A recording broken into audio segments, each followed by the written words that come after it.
Hsin is something which was developed by Peter Ralston from the United States, and it's a blend of, not really a blend, it consists of research into martial arts and what makes you skillful and effective in the martial interaction, and it's also a quest, a research into what our true nature of being is.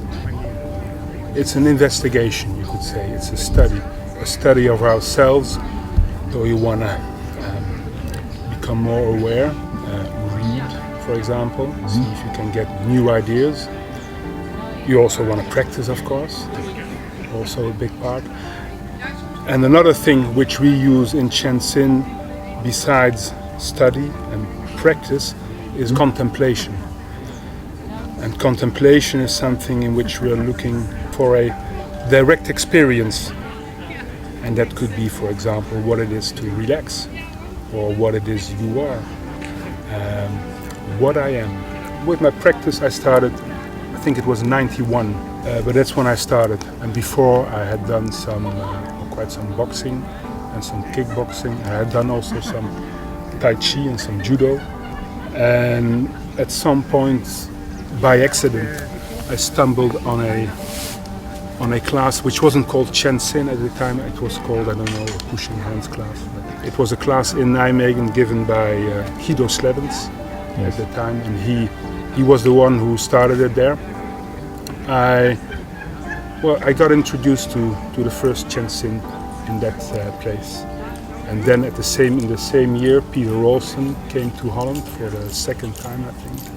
And I went to his workshops, and I started reading his books. And from that moment on, I was hooked in a way. He was not only able to show things in a really masterful way, to demonstrate his skill, but he was also able to communicate it. And communicated not only in a workshop communication, but also in a written communication. The books we use in Hsin, the books written by Peter Ralston, he has a few ones written on the martial arts. Probably the one which is best known is Hsin, the Principles of Effortless Power. Yes, in which very much both the body being, the skills, the principles of what makes you more effortless and effective are described.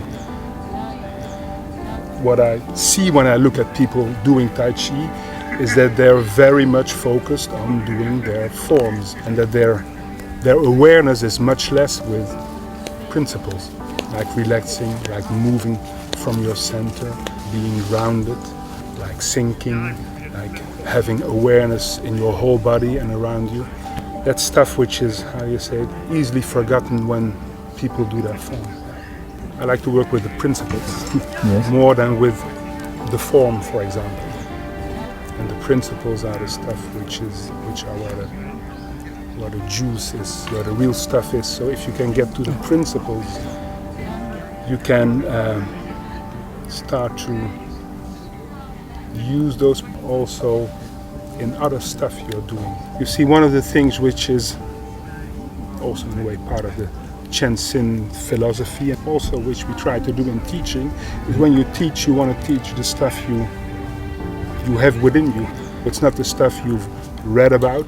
You have to be able to produce it yourself. If you can more learn and be with principles, it is something which is really there, and it's not an abstract thing anymore. But if I look at myself in relationship to what I've done in Hsin, it has brought me a lot, It has really brought me a lot, both physically and mentally, energy-wise. I've become not only more relaxed, of course, but also much more aware of myself, of what is going on. I've become much more effective in my relationships, much more true in my relationships with others, more effective in the interaction, more skillful, much more skillful than I was before. And that's mostly, I think all of it is done through the work I've done in Hsin.